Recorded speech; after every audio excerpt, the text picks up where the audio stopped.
Tai klasikinės konstrukcijos masalas, sukurtas pagal principą nieko nereikalingo. Lapeliai pagaminti iš žalvario ir padengti nikeliu, apsaugančiu nuo korozijos.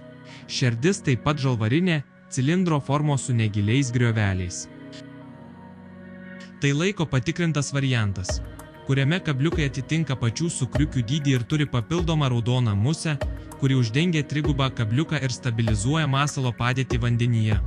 Pagal dydį ir svorį siūlomi 4 skirtingi sukriukių variantai.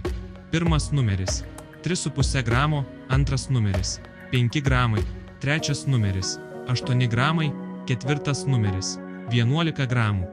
Pirmas ir antras numeriai tinka ešeriams ir smulkioms lydekoms gaudyti įvairiuose nedideliuose vandens telkiniuose, taip pat baltiesiems plėšrūnams lėtesnėse mažose upėse. Trečias numeris yra universaliausias, tinkantis įvairioms sąlygoms, ypač ešeriams ir nedideliems lydekoms. Ketvirtas numeris geriausiai tinka stambesniems ešeriams ir įvairių dydžių lydekoms gaudyti.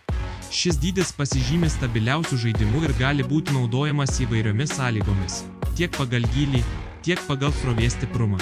Rekomenduojama sukriukių pravedimo technika – tolygus, be pauzių ir papildomo judesio. Siūloma 7 spalvų paletė, įskaitant klasikines spalvas – varį, auksą ir sidabrą. Išorinėje lapelių pusėje esantys raudoni taškai yra labai patrauklūs žuvims. Taip pat galima išskirti BF spalvą – juoda mentelė su gelsvais taškeliais ir sidabrinė vidinė pusė, efektyvi skaidriame vandenyje. Dar vienas variantas – FT spalva, kurioje išorėje ryški spalva derinama su sidabrinė vidinė puse. Tai ypač tinkamas derinys telkiniams su drumstu ar žydinčiu vandeniu.